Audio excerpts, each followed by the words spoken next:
Hello everyone, welcome back to the channel the twin bros. My name is Atisha Chandel and आज हम लोग class 11 political theory का chapter number 2 करने वाले हैं इस वीडियो में, जिसका नाम फ्रीडम है। अब ये वाला चैप्टर जो है आपकी बुक जो ब्लूप्रिंट आपको प्रोवाइड करी गई है वहां पे उसमें लिबर्टी लिखा होगा, तो कंफ्यूज मत होइएगा, यही चैप्टर है और ये पूरा का पूरा इसमें आ रहा है आपके सिलेबस में। So let's get started off with this.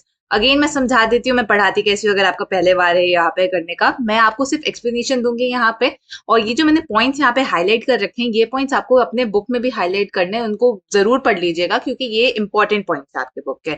और इसी के साथ साथ साइड में मैं क्वेश्चंस देती रहती हूँ यहाँ पे, जैसे यहाँ दिया हुआ है, और ये वाले क्वेश्चंस को भी आप सॉल्व करती रहिएगा, जिससे आपको मतलब बेटर क्लैरिटी आ जाए ना, आपको अपने बारे में भी समझ में आए कि आपको कितना समझ में आ रहा है यहाँ पे चैप्टर को। तो let's get started off with this. अब हम ह्यूमन हिस्ट्री की बात करते हैं, तो आप यहाँ पे देखेंगे, आप में से बहुत सारे लोग बता भी पाएंगे इन लोगों का नाम क्या है। तो शी इज ऑन्ग सैन स्यू की एंड ये हमारे नेल्सन मंडेला जी हैं। ठीक है, ये दोनों जो लोग हैं ये बहुत इंपॉर्टेंट लोग हैं अपने अपने कंट्री के हिस्ट्री में, बिकॉज इन लोगों ने अपने कंट्री के फ्रीडम के लिए लड़ा है। जैसे हमारे पास गांधी जी हैं, नेहरू जी है, पटेल जी हैं, इनके पास ऑन्ग सैन स्यू की म्यांमार से थी और नेल्सन मंडेला हमें पता है साउथ अफ्रीका। तो इन्होंने अपने लोगों के फ्रीडम के लिए यहाँ पे लड़ा है। ठीक है, इन्होंने बहुत अपनी खुद की फ्रीडम त्याग दी थी अपने लिए, मतलब जेल में रह चुके हैं, हाउस अरेस्ट में रह चुके हैं, सो दैट उनके लोग जो हैं, उनके लोगों के पास फ्रीडम हो। उन्होंने बहुत ज्यादा सैक्रिफाइसेस किए अपने लाइफ में। क्यों? बिकॉज उनको फ्रीडम इसलिए चाहिए जिससे जो लोग हैं उनकी कंट्री के, वो अपनी लाइफ को खुद कंट्रोल कर सके, खुद की डेस्टिनीज लिख सके अपने बारे में, अपॉर्चुनिटीज अपने पास ला सके और अपने आप को एक्सप्रेस कर सके फ्रीली विदाउट कोई कॉन्स्टेंट। बट जब मैं यहाँ पे कह रही हूँ विदाउट कोई कॉन्स्टेंट, तो इसका क्या ये मतलब है कि कोई रूल्स एंड कोई रेगुलेशंस नहीं होने चाहिए? नहीं। अब आप खुद ही सोचो, अगर मैंने आपको बोला कि जो मन में आए आप करो, तो आप बोलोगे कि मेरे को आईफोन खरीदना है पर मेरे पास पैसे नहीं है, तो जाके मैं चोरी करके आता हूँ बिकॉज मेरे पास फ्रीडम है। बट ऐसे नहीं चलता है, राइट? हमको रूल्स एंड रेगुलेशंस फेस में लाने पड़ते हैं और उन रूल्स एंड रेगुलेशंस को मद्देनजर रखते हुए हम अपनी फ्रीडम अपने आप को एक्सप्रेस कर सकते हैं। तो ये जो रूल्स एंड रेगुलेशंस होते हैं यहाँ पे, ये कॉन्स्टेंट प्रोवाइड कर देते हैं। तो अगर मैं आपको बोल सकती हूँ कि हाँ आपको आईफोन खरीदना है, हमें समझ में आ रहा है, बट आप आईफोन आप मतलब खरीद सकोगे तभी खरीद सकोगे जब आपके पास पैसा है, राइट? या तो आप लोन लेके खरीदो, आप चोरी नहीं कर सकते आईफोन को। तो वो एक तरीके से कॉन्स्टेंट हो गया। ठीक है, यहाँ पे जो मैंने बट डाल दिया है यहाँ पे, तो ये जो कॉन्स्टेंट्स होते हैं इनको इम्पोज इसलिए करना जरूरी हो जाता है क्योंकि आप आपकी जो फ्रीडम है, आपकी फ्रीडम कर्ब नहीं हो रही है उस टाइम पे, वो सामने वाली फ्रीडम जो है इंसान की, उसकी फ्रीडम भी बचा रही है। तो जो इंसान आईफोन बनाता है, आईफोन वो जो कंपनी है वो उनकी पूरी एप्पल, तो उनका लॉस हो जाएगा ना अगर आप उनकी चोरी करके जाओगे।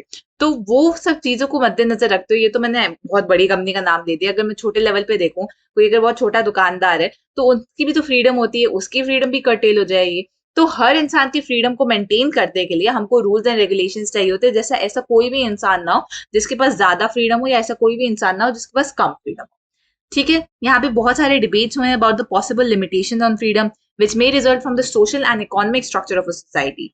इस चैप्टर में हम इन सारे डिबेट्स के बारे में बात करेंगे। हम बात करेंगे कि फ्रीडम होता क्या है। अब फ्रीडम में हम लोग सबसे पहले नेल्सन मंडेला जी की बात करेंगे। तो नेल्सन मंडेला जो थे, उन्होंने एक अपनी ऑटोबायोग्राफी लिखी थी जिसका नाम है लॉन्ग वॉक टू फ्रीडम। ये आपके एनसीईआरटी में भी आ रखा है 9th 10th में। तो यहाँ पे नेल्सन मंडेला जी ने बात किया था about long walk to freedom, ये जो बुक है जहाँ पे उन्होंने अपार्थाइड रजीम के बारे में बात किया है साउथ अफ्रीका में। तो अपार्थाइड रिजीम जो था यहाँ पे, उसमें बेसिकली उन्होंने बात किया कि कैसे जो व्हाइट माइनॉरिटी थी साउथ अफ्रीका की, उन्होंने जो यहाँ की ब्लैक कम्युनिटी थी उनके ऊपर दबाव डाल दिया था, उनकी फ्रीडम को मतलब कर्टेल कर दिया था। कर्टेल मतलब कम कर दिया था। ठीक है, बहुत ब्रुटैलिटी सफर करनी पड़ी थी यहाँ के लोगों को, बहुत ह्यूमिलिएशन सफर करना पड़ा था, बहुत हार्डशिप सफर करना पड़ा था because of this segregationist policies. Segregationist policies क्या होता है, अगर आपको याद हो तो उस टाइम पे क्या होता था, जो ब्लैक कम्युनिटी होती थी उनके लिए डिफरेंट मतलब रिसोर्सेज होते थे और व्हाइट कम्युनिटी के लिए डिफरेंट रिसोर्सेज। मतलब कि ये जो पूरी ट्रेन का डब्बा है यहाँ पे ब्लैक लोग नहीं बैठ सकते, सिर्फ व्हाइट लोग बैठेंगे। या फिर यहाँ पे जो पानी का फाउंटेन है, या फिर वो पानी के वो नहीं आते नल जहाँ से पानी की बोतल भरते हो, तो वो सिर्फ व्हाइट लोग ही अपना यहाँ पे भर सकते हैं, ब्लैक लोग नहीं भर सकते हैं। तो ऐसे साइंस होते थे वहां पे कि black people, Indians and dogs, all of these are not allowed over here. सोचो मतलब इतना ज्यादा वो ब्रुटैलिटी होती है उस टाइम पे। तो यहाँ पे कलेक्टिवली मतलब बहुत ज्यादा इनको डिनाई किया गया था, लोगों को easy movement about the country deny किया था, कि वो मतलब बहुत ज्यादा रिस्ट्रिक्शंस थे अबाउट मूवमेंट, कैसे कर सकते हो कंट्री में, आप किससे शादी करना, उन पे भी इन लोगों ने रिस्ट्रिक्शंस डाल रखा था। तो ये सारे जो मतलब कॉन्स्टेंट्स थे, ये सब बेसिक क्या था, ये बेसिस से क्या था इनका कॉन्स्टेंट्स का, रेस बेसिस था, रेसिज्म के वजह से हो रहा था। तो ये जो कॉन्स्टेंट्स लगाए गए थे ब्लैक पीपल इन अफ्रीका में वो जस्टिफाइबल कहीं से नहीं थे, बिकॉज आपने किसको चीज को ध्यान रखा, रेसिज्म को ध्यान पे रखा। ठीक है, यहीं अगर ब्लैक कम्युनिटी नहीं होती, सब वाइट होते, तो ये मतलब वहां पे होता नहीं, राइट। तो ये क्या था, ये रेसिस्ट था बहुत ज्यादा रिजीम, और तभी हम इसको अनकॉन्स्टिट्यूशनल कह सकते हैं, अनजस्ट कह सकते हैं। तो यहाँ पे लॉन्ग वॉक टू फ्रीडम में मंडेला जी ने यही इन सारी चीजों की बात करी है, इन सारे ऑब्स्टिकल्स की बात करी है जो साउथ अफ्रीका के फ्रीडम में आए। अब यहाँ पे ध्यान देखिए, यहाँ पे लिखा है उन्होंने कि the struggle to remove the obstacles of the freedom of all the people of South Africa, not just the black और the coloured ones but also the white people. मतलब कितना अच्छी सोच थी नेल्सन मंडेला जी की, कि मतलब उन्होंने कहा कि हमको सारे फ्रीडम में जो कॉन्स्टेंट्स है वो हटाने, not just of the black people, क्योंकि ब्लैक पीपल एंड जो कलर्ड पीपल थे वहां पे, इंडियंस वगैरह, उन सब पे ज्यादा कॉन्स्टेंट्स लगा रखे थे, but also of the white people, because white people भी जो थे वहां पे, उनके ऊपर भी तो बहुत सारे कॉन्स्टेंट्स थे। मतलब वो भी कॉन्स्टेंट एज इन लाइक, ये नहीं कि मतलब उनको बहुत ज्यादा रिसोर्सेज नहीं थे वगैरह, वो बहुत प्रिविलेज थे, बट तब भी नेल्सन मंडेला जी ने जब कॉन्स्टिट्यूशन बनाने की बात आई, तो उन्होंने उनको साथ में बैठ के बनाया कि फ्यूचर में जाके इनके ऊपर कुछ इशू ना आए, इनको ज्यादा मतलब डिप्राइव्ड ना फील हो, तो इनको डिप्राइव्ड ना फील हो, तो इसलिए नेल्सन मंडेला जी ने उनको भी ध्यान में रखते हुए किया। तो that just goes to show how good of a person he is.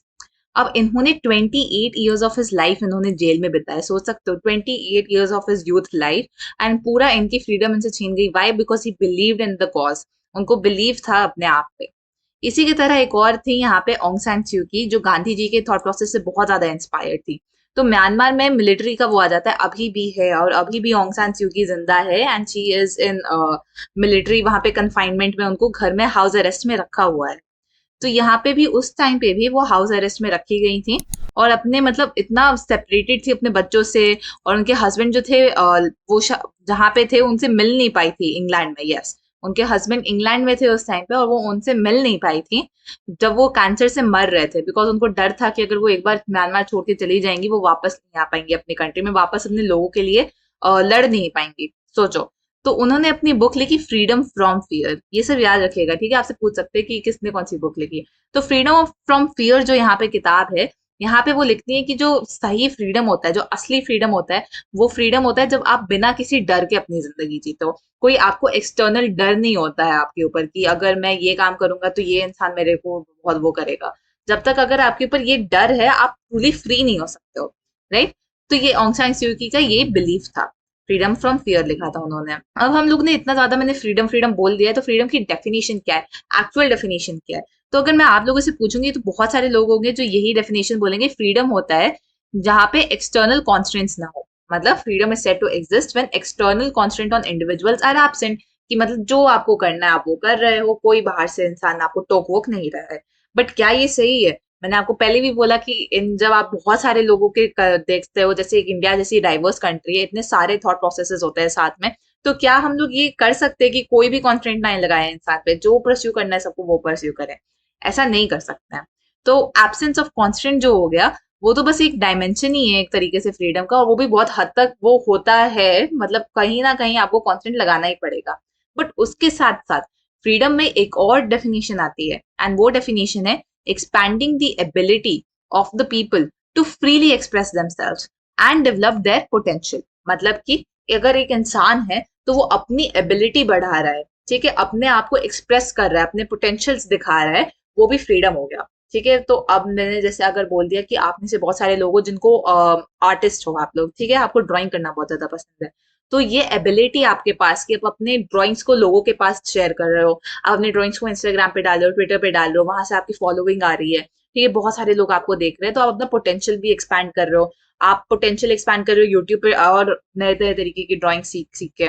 तो इससे क्या होता है, आप जो कर रहे हो यहाँ पे, वो आप अपना पोटेंशियल भी बढ़ा रहे हो, अपने आप को एक्सप्रेस भी कर रहे हो, और आप मतलब as a human being grow कर रहे हो। तो फ्रीडम का ये मतलब नहीं है कि सिर्फ कॉन्स्टेंट नहीं होने चाहिए, but freedom also allows you to grow as a human being, इन सब चीजों को ध्यान रखते हुए।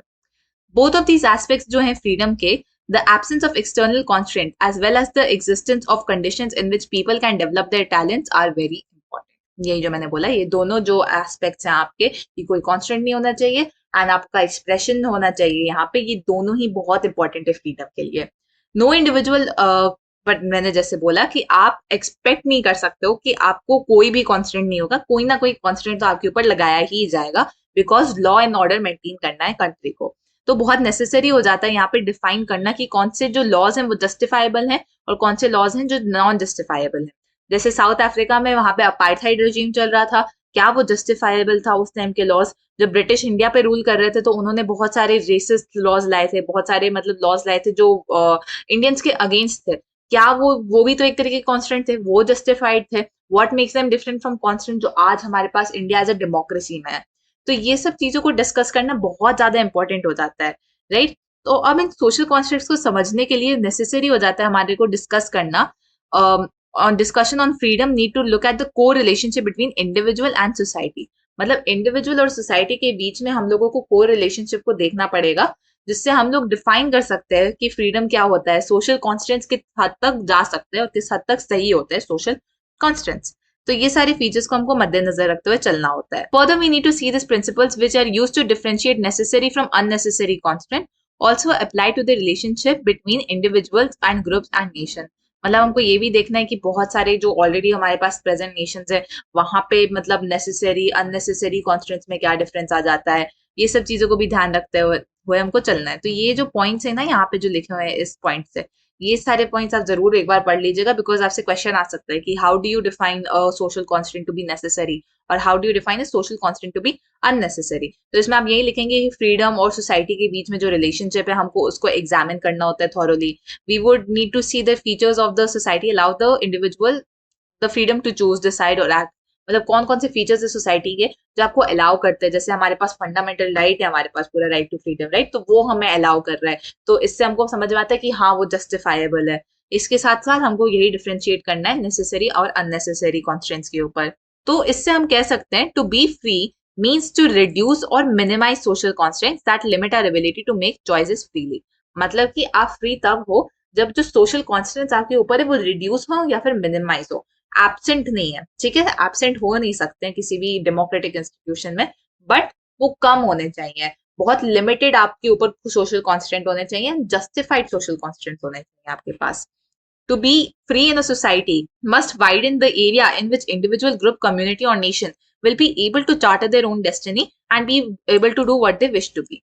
मतलब यही मैंने आपको बोला कि अगर आपको आर्टिस्ट हो, आपको अपने ड्राइंग शेयर करनी है लोगों के साथ, तो in a free country like India आपके पास कोई रिस्ट्रिक्शन नहीं है। आप ट्विटर यूज कर सकते हो, आप उसको सेल कर सकते हो अपने आर्ट को, आप यूट्यूब पे ट्यूटोरियल्स डाल सकते हो, आप वर्कशॉप्स कंडक्ट कर सकते हो, आप खुद की क्लासेस ले सकते हो, आप खुद का वो जो गैलरीज होती है, आर्ट गैलरीज होती है, वो अपना लिए बना सकते हो, आप अपना डिस्प्ले कर सकते हो, ठीक है? तो आप खुद की कहानी आप लिख रहे हो, आप खुद की डेस्टिनी लिख रहे हो, कोई कॉन्स्टेंट नहीं है आपके पास। बट यहीं अगर कोई कंट्री है जैसे नॉर्थ कोरिया जहाँ पे इतने सारे कॉन्स्टेंट्स है, तो आपको लगता है वहां पे जो लोग हैं वो अपनी खुद की कहानियां लिख सकते हैं? नहीं, राइट? तो इसको भी ध्यान पे रखना है। अब हम बात करेंगे स्वराज के बारे में। तो इंडियन नेशनलिस्ट मूवमेंट में एक कॉन्सेप्ट जो फ्रीडम से बहुत ज्यादा मिलता जुलता है वो स्वराज है। स्वराज जो है यहाँ पे दो शब्द से बना है, स्व मतलब सेल्फ एंड राज मतलब रूल। तो इसका मतलब हो गया कि खुद का रूल और खुद के ऊपर रूल, ठीक है? ये दो चीजें ध्यान रखो, खुद का rule, rule of the self and rule over self. मतलब कि हम खुद अपने रूल्स बनाएंगे, हम इंडियंस हैं, हम खुद अपने रूल्स बनाएंगे और खुद हम ही अपने ऊपर रूल करेंगे और कोई इंसान नहीं करेगा। We are a sovereign nation. तो यही स्वराज कहना चाह रहा था, ठीक है? फ्रीडम जो है यहाँ पे वो कहते हैं कि कॉन्स्टिट्यूशनल एंड पॉलिटिकल डिमांड है, as well as social collective level पे भी वो काम करता है। मतलब कि पॉलिटिकल एंड कॉन्स्टिट्यूशनल डिमांड तो है कि फ्रीडम होनी चाहिए, बट सोशल लेवल पे तो फ्रीडम कितनी इंपॉर्टेंट होती है, आपकी डे टू डे लाइफ में फ्रीडम कितनी इंपॉर्टेंट होती है।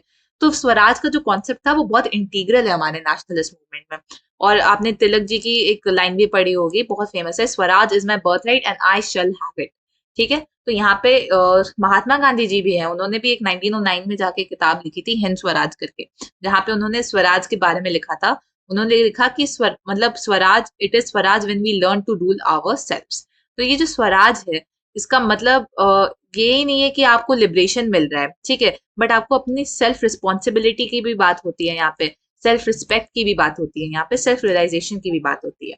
तो यही डिफरेंस है एक इंग्लिश में जो फ्रीडम कहते हैं और स्वराज में। स्वराज में आपका सारे कॉन्सेप्ट को डील करा जा रहा है कि हाँ आप फ्री हो, बट आपके ऊपर सेल्फ रिस्पॉन्सिबिलिटी भी है। मतलब आप जो भी करोगे आपको उसका एक्शन का कॉन्सिक्वेंसेस आपको ही भरना पड़ेगा। आपके ऊपर सेल्फ रिस्पेक्ट भी है, आपको रिस्पेक्टफुल वे में भी मतलब काम करना होगा। एंड आपको अपनी कैपेसिटीज भी रियलाइज करनी पड़ेगी। तो यही गांधी जी ने इसके बारे में लिखा था हिंद स्वराज में 1909 में। आप इसको जरूर पढ़ लीजिएगा इस बार एक बार बॉक्स को।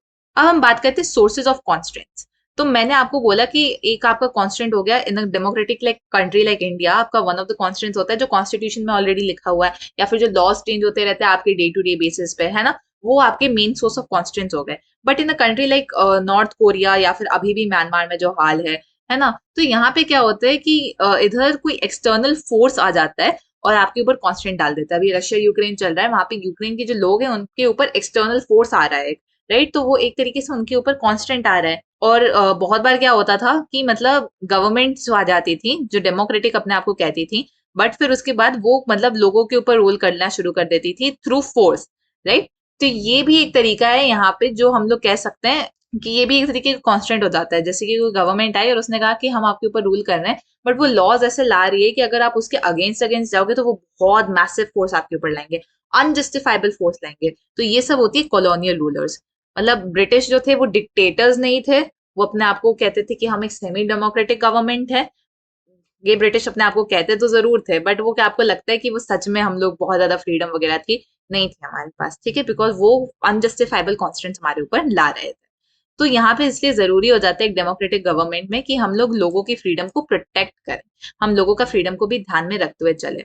अब नेताजी सुभाष चंद्र बोस के का क्या यहाँ पे फ्रीडम के ऊपर राय था? तो इधर उन्होंने बोला था कि फ्रीडम जो है वो मतलब बहुत ज्यादा, ऑब्वियसली उन्होंने यही कहा था कि फ्रीडम बहुत ज्यादा इंपॉर्टेंट है। बाय फ्रीडम उन्होंने कहा कि I mean all around freedom. Freedom जो होती है इंडिविजुअल की वो भी जरूरी है, फ्रीडम ऑफ अ सोसाइटी भी जरूरी है।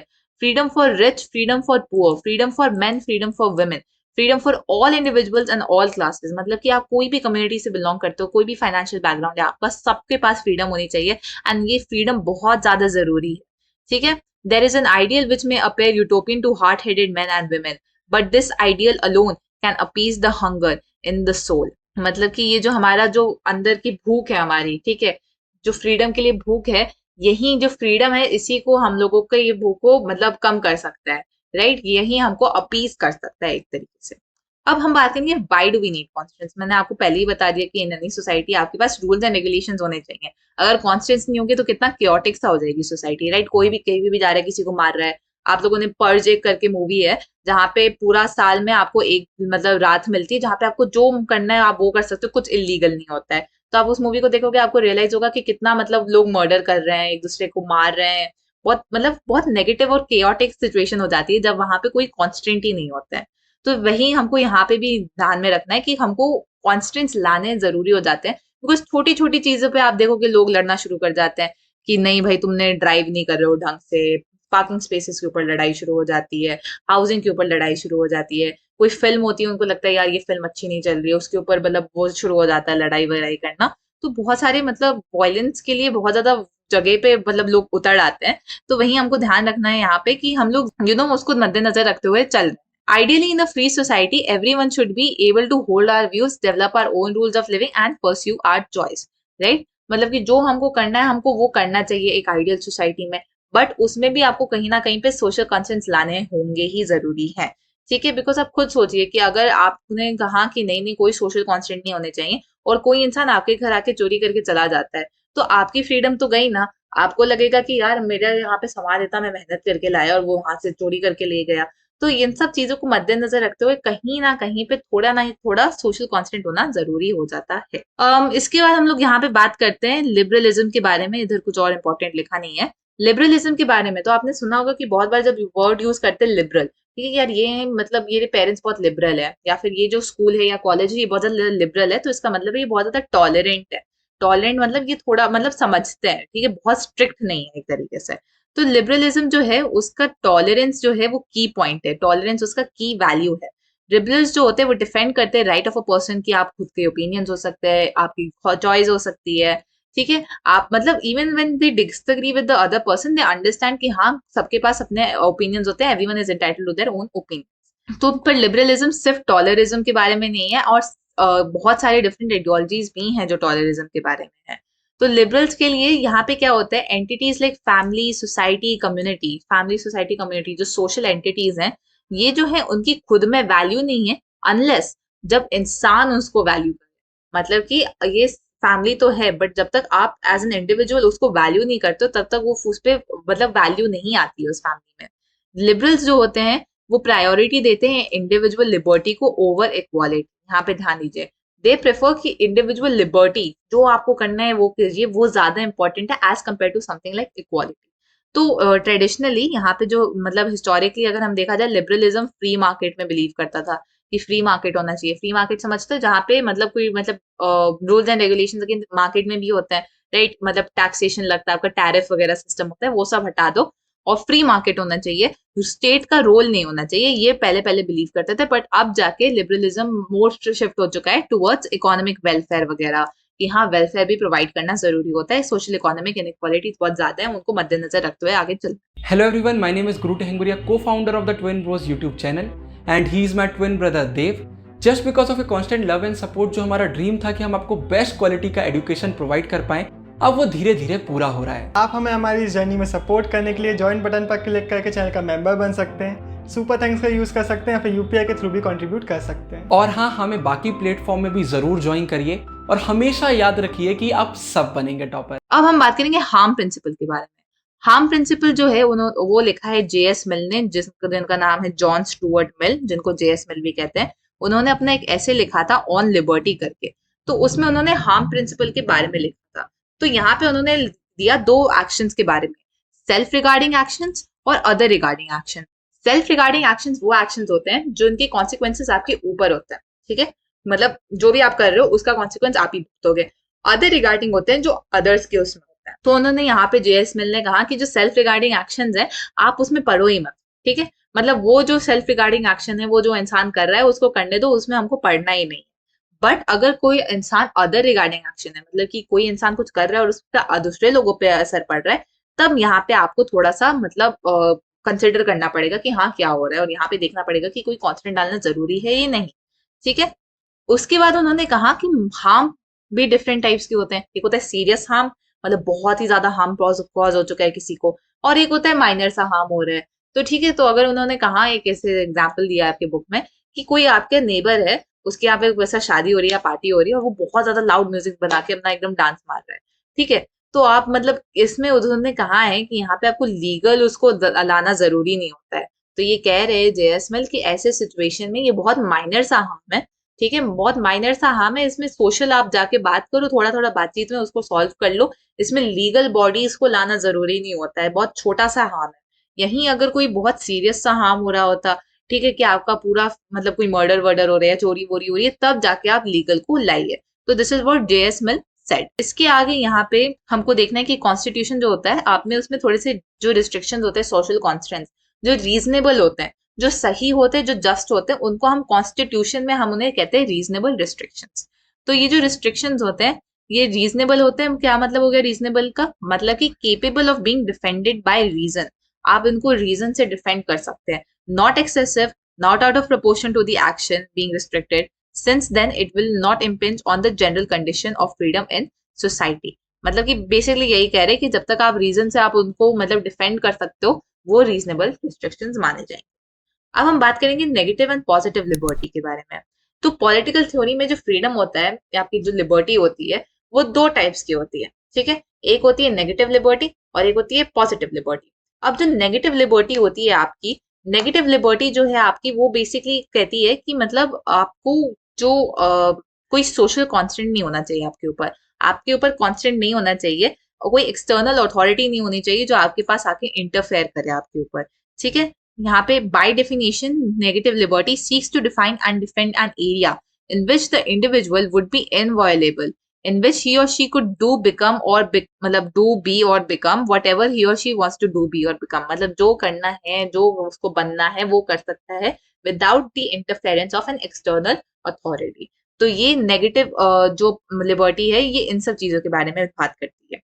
तो ये जो minimum area of non interference है, ठीक है, is the recognition that human nature and human dignity need an area where the person can be when the person can act unobstructed from others। मतलब ये जो एरिया है, minimum area जहाँ पे social constant आपके ऊपर नहीं लग रहा है, ठीक है, ये बहुत इंटीग्रल है ह्यूमन लाइफ को जीने के लिए, ये मानना है नेगेटिव प्रिंसिपल का। All we need to recognise is कि नेगेटिव लिबर्टी जो होती है argues for an inviolable area of non interference, ये बार बार वही बोल रहे हैं। उसके बाद यहाँ पे नेगेटिव लिबर्टी जो है, आपको देखोगे ये बेसिकली बोल रहा है कि कौन हमारे ऊपर लिबर्ट मतलब फ्रीडम को कर्टेल कर रहा है। तो ये हो गया एक तरीके से freedom from, I have freedom from all of these people, मेरे पास फ्रीडम इन लोगों के मतलब इनसे है फ्रीडम, इन लोगों से नहीं, इन लोगों से फ्रीडम है मेरे पास, एंड मेरे को जो परस्यू करना है मैं वो परस्यू कर सकता हूँ। तो इसको हम लोग फ्रीडम फ्रॉम भी कहते हैं। तो आपके क्वेश्चन में नेगेटिव लिबर्टी पॉजिटिव लिबर्टी लिखने की जगह फ्रीडम फ्रॉम फ्रीडम टू भी आ सकता है। तो इसको भी ध्यान रखिएगा, फ्रीडम फ्रॉम क्या होता है, फ्रीडम टू क्या होता है। यही फ्रीडम टू जो होता है वो इस क्वेश्चन से मतलब बात करता है कि हु गवर्न्स मी, और आइडियली आपका आंसर होना चाहिए कि आई गवर्न माई सेल्फ। तो फ्रीडम टू वाला जो कॉन्सेप्ट है, ठीक है, जिसको हम कहते हैं पॉजिटिव लिबर्टी, इसके बारे में Rousseau, Hegel, marks, Gandhi ji, Aurobindo जी, इन सब ने यहाँ पे इन सब चीजों के बारे में बहुत ज्यादा इन डिस्कशन मतलब किया हुआ है इन लोगों ने। यहाँ पे इसको कंसिडर करते हैं with looking at the conditions and nature of the relationship between this individual and society and of improving these conditions such that there are fewer constraints on the development of individual personality। मैंने आपको पहले ही कहा कि आपका जो freedom होता है, हमने इनिशियली जो डिस्कशन किया था फ्रीडम की डेफिनेशन में, तो हमने दो चीजों के बारे में बात की थी। सबसे पहले कि फ्रीडम होना चाहिए कि आपके पास कोई एक्सटर्नल अथॉरिटी आपको कर्ब नहीं कर रहा है। दूसरी बात कि आप अपने टैलेंट को एक्सप्लोर कर सकते हो, पोटेंशियल को एक्सप्लोर कर सकते हो, आपको जो मन में आए वो कर सकते हो। तो नेगेटिव लिबर्टी जो हो गया वो एक तरीके से पहले वाली चीज से के साथ डील कर रहा है कि कोई फ्रीडम आपको कर्टेल नहीं करना चाहिए। और जो पॉजिटिव लिबर्टी है ये इस चीज के साथ डील कर रहा है कि आपको जो अपनी डेस्टिनी लिखनी है आप वो अपनी डेस्टिनी खुद लिख सकते हैं। नेक्स्ट यहाँ पे जो इंडिविजुअल है वही अपनी कैपेबिलिटी के साथ आगे बढ़ सकता है, बट आपको ये भी ध्यान रखना है कि आप अपनी डेस्टिनी तभी लिख पाओगे जब आपके पास थोड़े रिसोर्सेज हों, राइट। आपके पास मटेरियल सपोर्ट होना चाहिए। अगर कोई इंसान पॉवर्टी में है या फिर कोई अनएम्प्लॉयड बैठा है तो वो अपनी लाइफ टू द फुलेस्ट नहीं जी सकता, राइट, बिकॉज उसके पास इनफ रिसोर्सेज नहीं है। तो ये सब चीजें भी जरूरी होना चाहिए टू अ पर्सन जिसके साथ वो अपना पॉजिटिव लिबर्टी को एग्जीक्यूट कर सके, अपनी डेस्टिनी लिख सके। उनके पास अपॉर्चुनिटी होनी चाहिए डिसीजन मेकिंग प्रोसेस में मतलब इन्वॉल्व होने की। और सबसे इंपॉर्टेंट उनके पास होना चाहिए क्या, access to education, education and access to opportunities जहां से वो सीख सकें और एक रीजनेबली गुड लाइफ जी सकें। तो अब मैंने यहाँ पे बात किया कि poverty, unemployment, material resources, education हो गया, डिसीजन मेकिंग हो गया। तो आप देखो कि ये सारे के सारे काम है, ये एक बॉडी करती है हमारे लाइफ में, राइट। हम एज ए सिटीजन एक बॉडी करती है and that is our government. तो मतलब जो स्टेट है हमारी वो बहुत ज्यादा मतलब इन्वॉल्व होती है पॉजिटिव लिबर्टी के बारे में। तो आपसे अगर क्वेश्चन आए कि how can the state uphold freedom, तो आप यहाँ पे यही बात करेंगे कि फ्रीडम जो आपका है स्टेट का वो अपहोल्ड हो जाएगा जब मतलब आपका स्टेट पॉजिटिव लिबर्टी को एग्जीक्यूट करने के लिए इन सब चीजों पे ध्यान रखे कि मतलब पॉवर्टी को हटा रहा है, अनएम्प्लॉयमेंट की स्कीम्स होती हैं वो सब ला रहा है। तो ये यहाँ पे ध्यान रखना है। इसके बाद हम लोग बात करेंगे फ्रीडम ऑफ एक्सप्रेशन के बारे में। फ्रीडम ऑफ एक्सप्रेशन जो है यहाँ पे आपने बहुत सुना होगा, न्यूज में बहुत बार आता है, इसके बारे में बहुत डिबेट्स होते हैं, तो आपको बड़े को बताने की भी जरूरत नहीं है। बेसिकली हमको पता है फ्रीडम ऑफ एक्सप्रेशन, अच्छा हम कह सकते हैं कि अपने आप को एक्सप्रेस करना, ठीक है। यहाँ पे जेएस मिल के भी बहुत सारे ओपिनियंस थे यहाँ पे फ्रीडम ऑफ एक्सप्रेशन के बारे में, जिसको हम अभी आगे डिस्कस करेंगे बॉक्स में। तो उन्होंने, आप देखोगे यहाँ पे बहुत सारे बुक्स होते हैं, बहुत सारे मूवीज होती हैं जो लोग देखते हैं और बोलते हैं यार इनको बैन करो। बहुत सारे एडवर्टीजमेंट्स आते हैं जो लोग देखते हैं और उनको बोलते हैं कि यार इनको बैन करो, ठीक है। तो उनको यहाँ पे लगता है कि मतलब कि वो उनके आइडियल्स के अगेंस्ट जा रहा है, कोई सोशल ग्रुप है उसको लग रहा है कि उसके आइडियल्स के अगेंस्ट जा रहा है, तो वो सीधा सीधा बोलते हैं कि इन सब चीजों को बैन कर दिया जाए। तो और यहाँ पे अलग जो चीज हो जाती है, फ्रीडम ऑफ एक्सप्रेशन होता है। तो थोड़े लोग कहते हैं नहीं यार फ्रीडम ऑफ एक्सप्रेशन है, उसको जो बोलना है उसको बोलने दो, ठीक है। जैसे वोल्टेयर ने कहा था कि I disapprove of you but I will defend to death your right to say it. फिर से पढ़ रही हूँ, I disapprove of what you say but I will defend to death your right to say it. इसका क्या मतलब हो गया, इसका मतलब है कि मैं तुमसे अग्री तो नहीं करता बट आई विल डिफेंड की पूरा जो राइट है उस चीज को बोलने का, उसको मैं जरूर डिफेंड करता हूँ। तो यही ऐसे आपने देखा होगा कि दीपा मेहता करके इधर एग्जाम्पल दिया है कि उसको विडोज के बारे में लिखना था, कोई मतलब वाराणसी में फिल्म बनानी थी जहाँ पे हम लोग बात करते फ्लाइट ऑफ विडोज के बारे में। तो उनको मतलब बहुत सारे ऐसे सेक्शंस थे इंडिया के पॉलिटिक्स मतलब उसमें, जहाँ पे उन लोगों को लगा कि नहीं ऐसी मूवी नहीं बनानी चाहिए, इंडिया को बैड लाइट में डालेगी और मतलब फॉरेन ऑडियंस को लगेगा कि मतलब बहुत गंदी कंट्री है इंडिया, ठीक है। तो उस पर बहुत ज्यादा मतलब प्रोटेस्ट वगैरह हुए थे। रामायणा रिटोल्ड है उस पे प्रोटेस्ट हुए थे। सेटेनिक वर्सेस सलमान रुश्दी, अभी उनको मतलब सर पे वगैरह वो मारा भी गया था। लास्ट टेम्पटेशन ऑफ क्राइस्ट हो गया, अमीन नथुराम बोटले। तो ये सब सारी बुक्स हैं, ये सारे जो मतलब कंटेंट है, राइट, इसको बहुत ज्यादा लोगों ने क्रिटिसाइज किया बिकॉज उन लोगों को लगा कि एक पर्टिकुलर सोसाइटी का मतलब एक पर्टिकुलर ग्रुप ऑफ पीपल का यहाँ पे मतलब जो फ्रीडम है उनके आइडियल्स को लिमिट करा जा रहा है।